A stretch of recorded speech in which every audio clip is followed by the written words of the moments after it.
Hi guys. So in the previous class we discussed that there is one more method of solving given simultaneous equations, or we can call it pair of linear equations, and that is determinant method, or we call it Cramer's rule.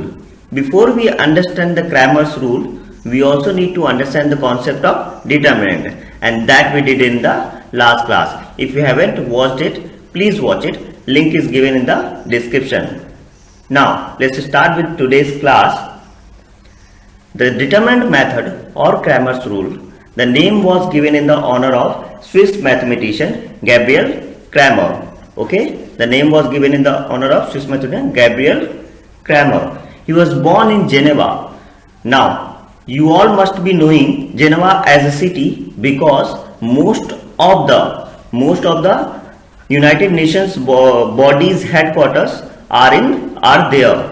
Okay, so that's why Geneva is actually famous for that. Now let's see how he contributed in today's mathematics world, or how this method, Cramer's rule, helped us understanding mathematics better in today's world. Okay, now determinant method or Cramer's rule is actually more efficient and easier method of solving given simultaneous equations. It also takes less space. Less space here means less calculation involved in this method. Okay, this one we also already have discussed. Now let's start with the how this method looks like and how we get the values of x and y. Okay, now here I mean to say x and y like solution of the equation. Okay, so you all know that linear equation in two variable is given as this: ax plus by equal to C. अब ये रहा हमारा linear equation in two variable. ठीक है, तो सबसे पहले हमें क्या करना है, जो भी हमें इक्वेशन रहेगा हमें उसे इस फॉर्म में लिखना है: a1x plus b1y equal to c1, a2x plus b2y equal to c2. That means यहां पर ध्यान देना है कि जो भी हमें इक्वेशन आएगा उसे इस फॉर्म में लिखकर कंपेयर करना है. कैसे, मैं बताते हैं. इन दो इक्वेशंस में जो हमें a1, a2, b1, b2, c1, c2 हैं, ये हमारे क्या है, रियल नंबर्स है. यहाँ पे a1, b1 और a2, b2 will be coefficients of x and y, and c1, c2 will be the constants. Clear है, तो ये हमारे क्या कहलाएंगे, रियल नंबर्स होंगे, याद रखना. और यहाँ पे एक और आपको मैं यहाँ पे लिखा हुआ है a1, b2 minus a2, b1 is not equal to 0. This value can not be equal to 0. White can not be 0. मैं भी आपको आगे बताते हैं. ठीक है, बिकॉज इंपॉर्टेंट है ये. Now X and Y are the variable, everyone knows this, right? Okay, great. Now अभी जब हम इक्वेशन को इस फॉर्म में लिखेंगे, कंपेयर करेंगे, सबसे पहले क्या करना होगा, उस इक्वेशन को हम नंबर देंगे. a1x plus b1y equal to c1, equation number 1. a2x plus b2y equal to c2, equation number 2. यहां तक इजी है. अभी तक हमने ये स्टेप बहुत सारे मेथड्स में फॉलो किया है, right? Okay, so now let's move ahead. Now we are going to solve these two equations, और हम यहां पर आते हैं. अभी हमें क्या करना है, मैं आपको एक बार फिर से यहां पे लिखकर बता देते हैं. एक बार और कर सकते हैं हम. a1x plus b1y equal to c1 as हमारा equation number 1. a2x plus b2y equal to c2 as equation number 2. यहां पे हमें क्या करना है, हमें वैल्यू फाइंड करनी है x और y का. अब आपको पता है कि जब भी हमें वैल्यू फाइंड करनी होती है वेरिएबल्स की, तो हम क्या करते हैं, या तो हम सब्स्टिट्यूशन मेथड यूज कर सकते हैं या फिर एलिमिनेशन मेथड. मुझे पता है क्रैमर्स रूल है, बट मैं आपको थोड़ा सा रिमाइंड कराऊंगा. इस वहां तक पहुंचने के लिए, इसके फॉर्मूला तक पहुंचने के लिए हमें थोड़ा सा यूज करना पड़ेगा उन प्रीवियस मेथड्स का. नाउ तो मुझे यहाँ पे क्या करना है, एक वेरिएबल को एलिमिनेट करना है, जिससे मैं दूसरी, सपोज मैं y को एलिमिनेट कर दूं तो मुझे किसका वैल्यू मिल जाएगा, x का वैल्यू मिल जाएगा, राइट? या फिर x को एलिमिनेट करें तो y का वैल्यू मिल जाएगा. तो इसीलिए हम यहाँ पे एक को एलिमिनेट करेंगे. उस एलिमिनेट करने के लिए हमें क्या करना होता है, यहाँ पे कोफिशिएंट्स इक्वल करने होते हैं. यू रिमेंबर, सी हमारा एलिमिनेशन का भी थोड़ा रिवीजन हो जाएगा. कोफिशिएंट्स इक्वल करने होते हैं, अगर आपको याद हो तो, राइट? तो पहले हम सबसे पहले क्या करेंगे, कोफिशिएंट्स को इक्वल करना है हमें. ठीक है, तो हम यहाँ पे सबसे पहले क्या करेंगे, हमारा पहला स्टेप होगा यहाँ पे मल्टीप्लाइंग मैं कोफिशिएंट्स को इक्वल करने के लिए यहां पे क्या मल्टीप्लाई करूंगा, मल्टीप्लाइंग इक्वेशन 1 बाय B2। मैं यहां पे पहले इक्वेशन को B2 से मल्टीप्लाई कर रहे हैं। अब आपको पता है B2 से मल्टीप्लाई करेंगे तो यहां पे भी मल्टीप्लाई होगा, यहां पे भी होगा और यहां पर भी होगा, राइट। मैं आपको दूसरे कलर से करते हैं, चलो। तो यहां पे मल्टीप्लाई करते हैं तो यहां पे हमें क्या मिल जाएगा, देयरफॉर A1 B2, यहां पे B2 मल्टीप्लाई हो गया तो A1 B2 बन गया x plus B1 B2 y, यहां पे B2 मल्टीप्लाई हुआ तो B1 B2 हो गया, इक्वल किस साइड भी मल्टीप्लाई होगा तो यहां पे मिल जाएगा हमें C1 B2 as equation number 3। Clear है, इजी है अभी तक।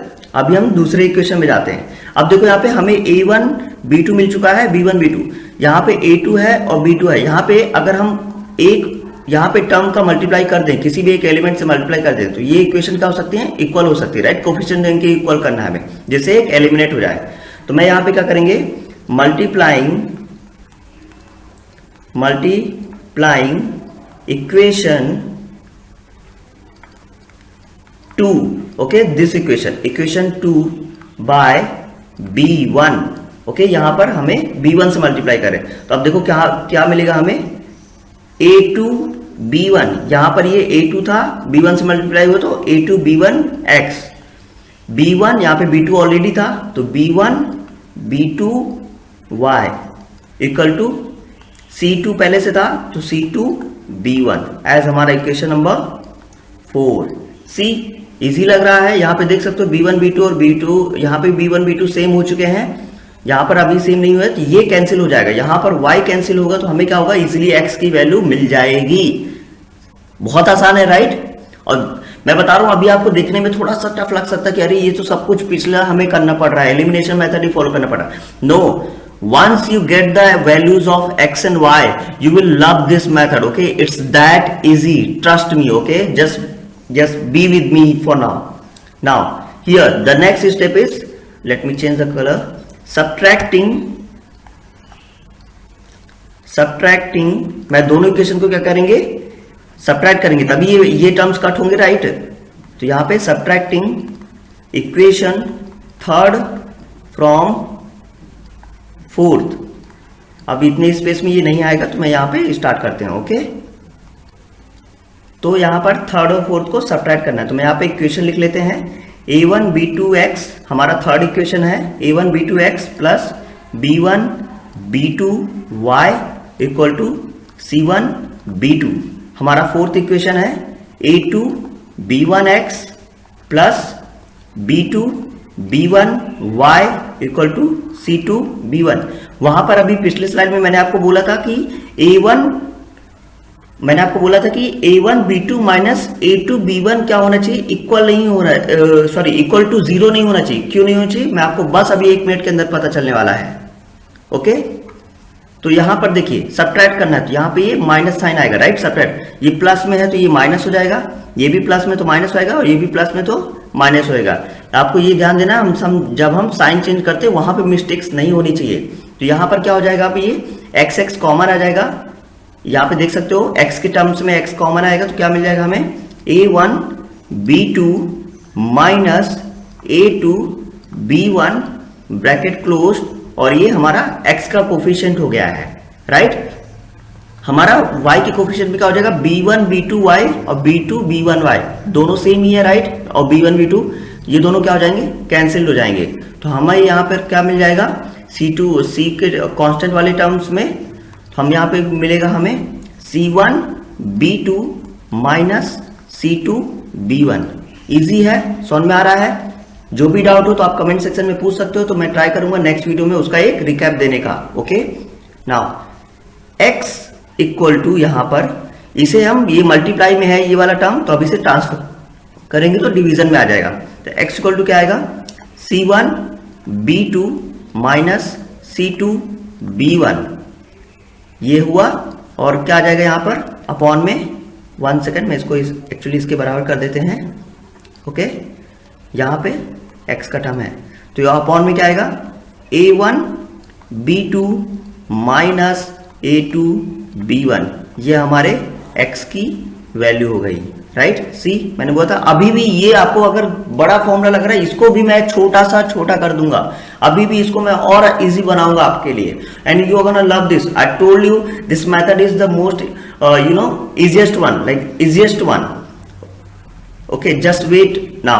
So here आप देख सकते हैं a1 b2 minus a2 b1 term आ चुका है, जो हमने पिछली स्लाइड में यहां पर देखा था। मैं आपको फिर से दिखाता हूं। यहां पर मैंने लिखा था a1 b2 minus a2 b1 can not be equal to 0। तो यहां पर हम वापस चलते हैं, तो यहां पर देख सकते हो ये जो डिनोमिनेटर में है, आपको भी पता है कि अगर डिनोमिनेटर में है अगर ये 0 हो जाता है, यहां पर मैं बताता हूं से अगर ये यहां पर 0 होता है a1 सिंस नहीं आएगा, यहां पर देयरफॉर नहीं आएगा। ओके, तो यहां पर अगर a1 b2 minus a2 b1 equal to 0 हो जाएगा, तो ये क्या हो जाएगा, डिनोमिनेटर विल बी 0। डिनोमिनेटर 0 हो जाने से क्या होता है, 1/0 क्या हो जाएगा, 1/0 की वैल्यू क्या होती है, इनफाइनाइट होती है, कैन नॉट बी डिफाइंड। इसीलिए ये वैल्यू 0 नहीं हो सकती, ये वैल्यू 0 नहीं हो सकती है, याद रहेगा। ओके, अब हम y की वैल्यू फाइंड करते हैं, वो भी ऐसा ही है और बहुत इजी है। ओके, तो y की वैल्यू हम फाइंड करते हैं अब यहाँ पे। ओके, यहाँ पर देख सकते हो मैंने ऑलरेडी y की वैल्यू फाइंड करके रखी है, मैं आपको फिर भी एक्सप्लेन करूंगा साथ में। देखिए हमने ये इक्वेशन लिया a1x plus b1y equal to c1, a2x plus b2y equal to c2, ये हमारे दो इक्वेशंस हो गए। वहां पे हमने b1 और b2 को मल्टीप्लाई किया था बिकॉज हमने y को एलिमिनेट किया था। यहाँ पर a2 और a1 से स्टार्ट करेंगे बिकॉज हमारा यहाँ से पे x वैल्यू एलिमिनेट होके y की वैल्यू मिलेगी। यहाँ पर सेम किया मैंने, मल्टीप्लाइंग इक्वेशन 1 बाय a2, यहाँ पर ध्यान दीजिए। तो यहाँ पे हमें इक्वेशन क्या मिलेगा, a1 a2 x plus b1 a2 y equal to c1 a2।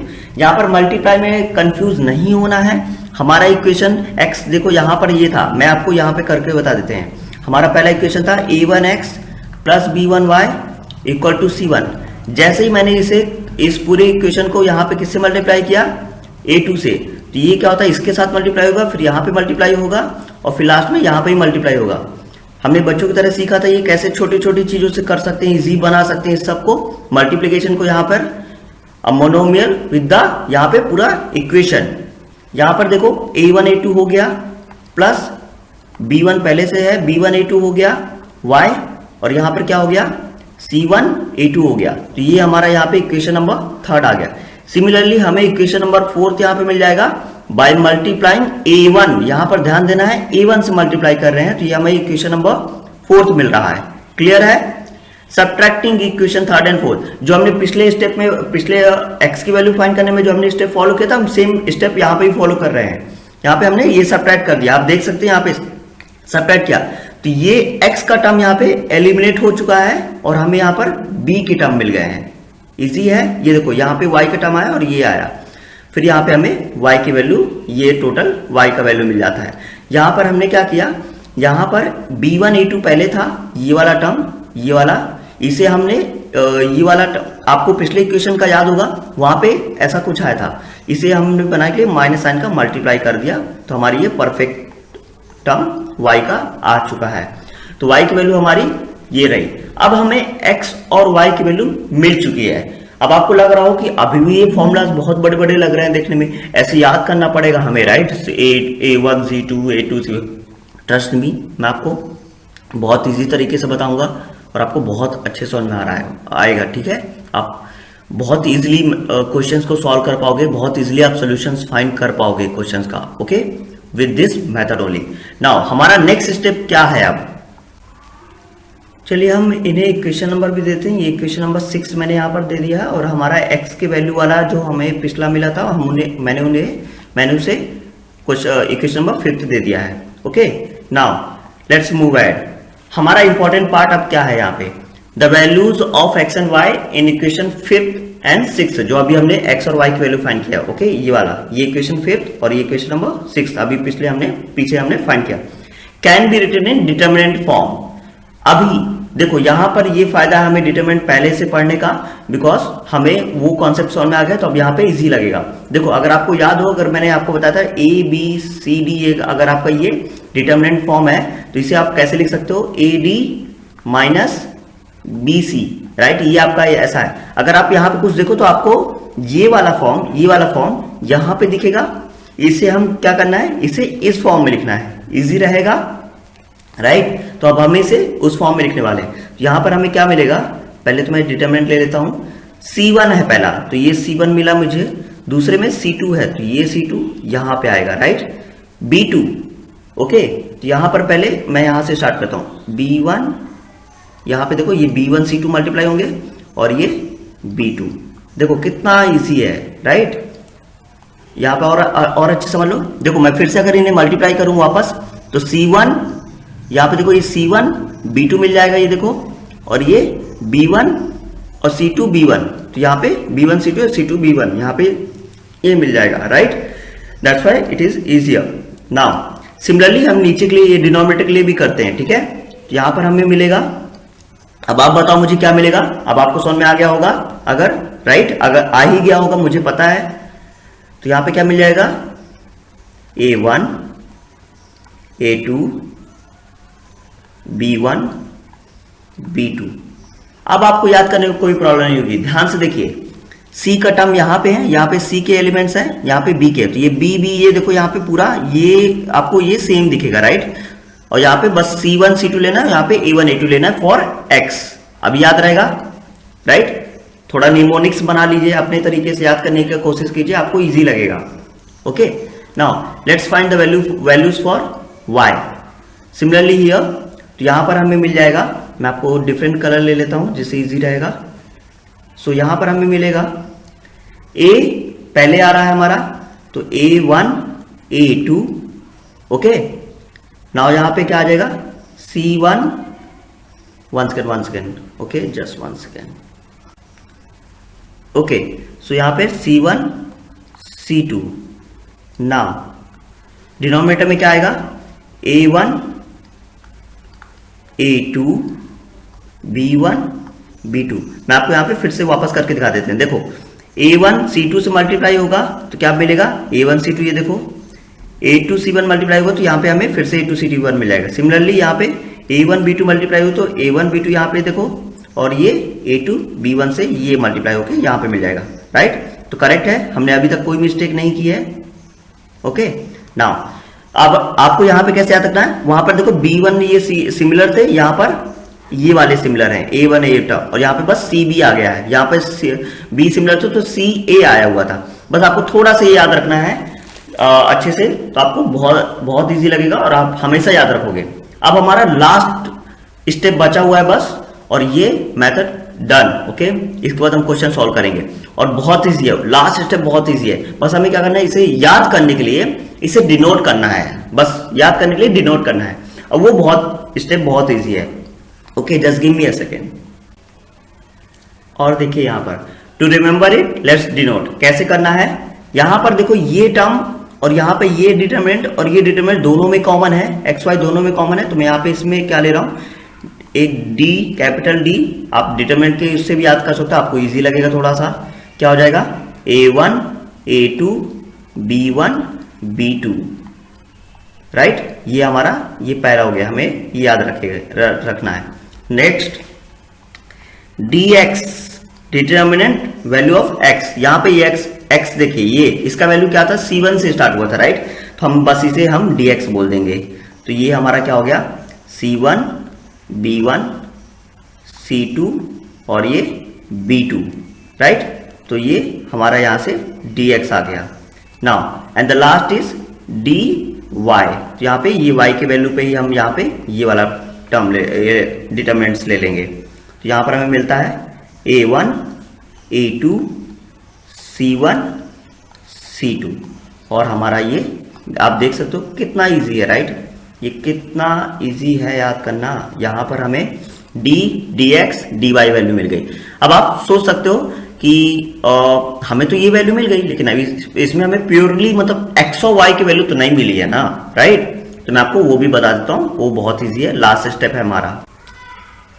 So therefore x equal to, मैं यहाँ पे लिखने वाला हूँ, आपको याद होगा ये x में ये ऊपर रहता था और ये डिनोमिनेटर में d का वैल्यू रहता था। तो dx upon d, and therefore y equal to D Y upon D. ये डी वाई अपॉन डी कैसे आ रहा है, आपको याद होगा एक्स वाई के टर्म में ये न्यूमरेटर में होता था और ये डिनोमिनेटर में। तो यहाँ पर हमें एक्स और वाई की वैल्यू मिल जाती है। जैसे हम ये एक्स वाई की वैल्यू फाइंड करते हैं तो हमें solution of the given simultaneous equation मिल जाएगा। सी बहुत इजी लग रहा होगा, यहाँ पर मैं लिख देता हूँ solution of the equations, right. Easy है, I hope you have found it easier. अभी जब हम एक क्वेश्चन सॉल्व करेंगे तो आपको और मजा आएगा और इजी लगेगा, right. I am telling you, आपका कॉन्सेप्ट बहुत ज्यादा कंक्रीट और इजी हो जाएगा, ठीक है। तो यहाँ पर एक्स और वाई की वैल्यू हम ऐसे फाइंड करते हैं। कुछ स्टेप्स हैं जो आपको याद रखना है, मैं आपको फिर से रिमाइंड करा देता हूँ। All the steps consolidated at a place, okay. तो वो स्टेप्स ये रहे। नाउ ये है हमारा Cramer's method to solve simultaneous equations, okay. Let's remember this. पहला हमारा स्टेप क्या है, right given equation in the form of ax plus B Y equal to C. यहां पर कहने का मतलब क्या है आपका, a1x plus b1y equal to c1, a2x plus b2y equal to c2, because हमें दो इक्वेशंस गिवन रहेंगे, राइट। तो उसे इस फॉर्म में लिखकर कंपेयर करना है a1 b1 c1 की वैल्यू और a2 b2 c2 की वैल्यू। नेक्स्ट स्टेप हमारा क्या होगा, find the values of d dx dy। अभी भी हमने डिस्कस किया, d की वैल्यू क्या होगी, determinant of a1 a2 b1 b2, मुझे तो ऐसे ही याद हो गया। dx में क्या आ जाएगा, अभी a b आ गया तो c से स्टार्ट होगा, तो c1 c2 b1 b2, और dy की वैल्यू क्या हो गया, c भी आ गया b भी आ गया, तो अब a से स्टार्ट होगा, तो a1 a2 c1 c2। Easy है, राइट, बहुत इजी लग रहा होगा। एंड लास्ट हमारा यूजिंग दीज वैल्यूज, यहाँ पे ये वैल्यू यूज करके हमें x की फाइंड करनी है, that is dx upon d, और y की वैल्यू dy अपॉन d। यही हमारे x और y के हो जाएंगे, सॉल्यूशंस हो जाएंगे इक्वेशन गिवन इक्वेशंस के। इजी है ना, ट्रस्ट मी इजी है। एक क्वेश्चन सॉल्व करते हैं क्विकली और देखते हैं कि जितना मैंने कहा कि वो सच है या नहीं है, ओके। हमें मजा आता है इस मेथड को यूज करने में या नहीं, हमें ये इजी लगता है कि नहीं, ओके। एक क्वेश्चन सॉल्व करते हैं जल्दी से, ओके। क्वेश्चंस ऐसे आएंगे, कुछ क्वेश्चंस है questions based on Cramer's rule. आपके बोर्ड एग्जाम में भी या फिर किसी भी एग्जाम में क्वेश्चन ऐसे ही आता है, use Cramer's rule to solve following problems. अगर बोर्ड एग्जाम में आपको क्वेश्चन पूछा जाता है कि क्रैमर्स से सॉल्व करना, तो वहां पे स्पेसिफाई होगा कि क्रैमर्स रूल से सॉल्व करना है। आपको ये दो इक्वेशंस ऐसे गिवन होगी, आपको ये दो इक्वेशन देखिए याद आ रहा होगा ना, substitution elimination method also, graphical method also, वहां पर भी सेम इक्वेशन से गिवन होती थी। बस हमें याद रखना है मेथड्स हम क्यों मतलब मैथमेटिशियंस ने मेथड्स क्यों बनाए और ज्यादा, क्योंकि कैलकुलेशन कितना कम हो सके, कितना इजी हो सके किसी भी चीज को करने में, ओके। तो सबसे पहले स्टेप मुझे याद है, मुझे पता है सबको याद होगा, सबसे पहले हम क्या करते थे ऐसे इक्वेशन जब हमें मिलता था तो क्या करते थे हम, यस, हम उन्हें नंबर्स देते थे, इक्वेशन नंबर्स मिलता है उन्हें। तो 5x plus 3y equal to -11 as equation number 1, 2x plus 4y equal to -10 as equation number 2। मैंने यहाँ पे पहले इक्वेशन में माइनस साइन का प्रॉब्लम ले लिया, जो हमें डर ना लगे, इजी लगने लगे, ओके। अब मैं क्या करूंगा, ये मेरा स्टेप है, आप चाहे लिखना चाहें तो लिख सकते हैं, नहीं तो डायरेक्टली भी कर सकते हैं, बट मुझे इस तरह लिखने में इजी होता है। On comparing with a1x plus b1y equal to c1, a2x plus b2y equal to c2। अभी हमने ये सब पीछे ये सब समझा है, राइट। तो यहाँ पे कंपेयर करने पे क्या मिल जाएगा हमें, a1 इक्वल टू 5, ये करने से मुझे बहुत इजी हो जाएगा सॉल्व करने में। b1 इक्वल टू 3, ये इसमें 1 मिनट से ज्यादा नहीं लगेगा, बट हमारा मतलब मिस्टेक होने के चांसेस कम हो जाएंगे। a2 equal to 2, bt equal to 4, c2 equal to -10, right. अब हमें d का वैल्यू फाइंड करना है, d इक्वल टू क्या होता है, अब हमें d dx dy फाइंड करेंगे एक एक करके। d का वैल्यू क्या है, a1 a2, अगर आपको याद हो b1 b2, ओके। तो यहां पर हमें d मिल जाएगा, तो d में क्या मिलेगा, 5 2 3 4, यहाँ पे a का वैल्यू क्या है 5, a2 2, b2 b1 b2, यहाँ पे ये वैल्यू पुट कर। अब आपको इसमें तो मास्टरी गेन कर लिए ना डिटरमिनेंट सॉल्व करने में, इसलिए हमने पिछले वीडियो में हम सिर्फ डिटरमिनेंट पढ़ा हमने, कि जिससे हमें ये इजी ही लगे, ओके। तो यहाँ पे क्या हो जाएगा, 5 × 4 -3 × 2, तो मुझे यहाँ पे क्या मिल जाएगा, 20 -6 दैट इज 14। ये हमारा d के वैल्यू आ गया, राइट, ये हमारा d का वैल्यू हो गया। अब हम फाइंड करते सिमिलरली dx और dy। यहां पर हमें dx की वैल्यू बस इतना ही याद रखना है और बाकी सब हमें इजी लगेगा। यहां पर dx इक्वल टू क्या था, cb, याद रखना c1b1 c2b2। तो यहां पर हमें मिल जाएगा क्या कि हमारे वैल्यूज क्या क्या है, -11 -10 3 4। हमने बस सेम वैल्यूज पुट कर दी। तो यहां पर क्या आ जाएगा, -11 इंटू 4, ये हमें मिल गया, माइनस यहाँ पर माइनस पहले से है 10 इंटू 3, राइट। तो यहाँ पर हमें क्या मिल जाता है, यहाँ पर ध्यान देना मिस्टेक नहीं करनी है, minus into plus is minus, 11 4 जा 44। यहाँ पे माइनस इंटू माइनस, यहाँ पर माइनस इंटू माइनस प्लस, 10 3 जा 30। अब यहाँ पर फिर ध्यान देना है, minus plus is subtraction sign of bigger number. तो यहाँ पर 44 बिगर है then is the larger number than 30, तो यहाँ पे माइनस साइन आएगा और सब्ट्रैक्शन में क्या हो जाएगा 14। तो यहाँ पर हमें ये dy का वैल्यू मिल गया और dx, okay. Now last dy equal to क्या होता है, a1 c1 a2 c2। यहाँ पर ab हो गया, यहाँ पर cb हो गया, तो ac बचा हुआ था तो dy हो गया वो, राइट। तो यहाँ पर इनका वैल्यू क्या क्या आएगा, 5 2 -11 -10, ठीक है। तो यहाँ पर क्या मिलेगा, 5 इंटू -10 -11 इंटू 2। तो यहाँ पर क्या मिलेगा, 10 5 जा 50, again minus into plus minus, यहाँ पर माइनस इंटू माइनस प्लस, 11 2 जा 22 और यहाँ पर क्या आ जाएगा, sign of bigger number subtraction, minus plus subtraction, तो क्या आएगा 28। 50 माइनस 22 इज 28। यहाँ पर हमें dx dy इन सब का वैल्यू मिल गया। अब हम क्या करेंगे, अब हमें x और y का वैल्यू फाइंड करना है and that is the last part of this question, okay. यहाँ पर हमें एक बार मैं फिर से लिख देता हूँ, d का वैल्यू आया है हमें 14 आया है, dx का वैल्यू आया हमें -14 और dy का वैल्यू वी गॉट -28। तो यहां पर अब क्या करना है हमें, x का याद होगा क्या होता आपको, तो dx upon d that is -14 upon 14 and you all know what is this, -1, 14 1 जा 14। तो यहां पर हमें किसकी वैल्यू मिल गई, x। देखो सोल्यूशन ऑफ द इक्वेशन आ रहा है धीरे धीरे, राइट। तो यहां पर देखो अब y की वैल्यू क्या हो जाएगी, quickly tell me, dy upon d, right. तो यहां पर dy की वैल्यू क्या है, -28 अपॉन 14 इक्वल टू -2, 14 2 जा 28। तो यहां पर हमें y की वैल्यू क्या आ गई, -2 and therefore xy equal to -1 और -2 is the solution, right.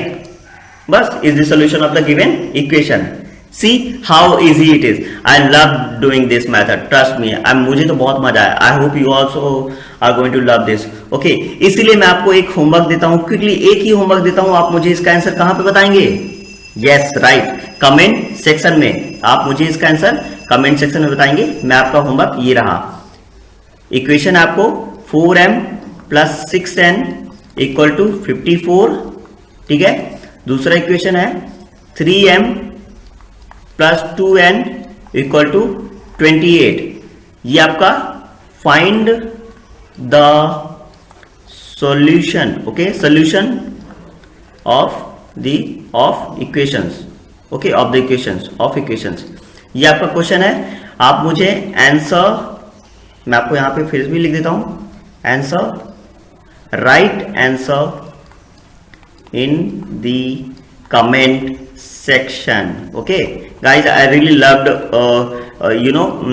explaining this method, and I hope you are also going to love this method. This is very easy and trust me, this is very easy actually. और exam में, board exam में अगर आप ये method use करके करते हैं, ये मेथड आता है, आपको फुल मार्क्स मिलेंगे. बस ऐसे ही करना और कुछ भी नहीं करना है. ठीक है, बस इतना ही करना है हमें. Okay, so I hope you enjoyed it. Please solve this question and tell me the answer in the comment section. Okay, thank you so much guys.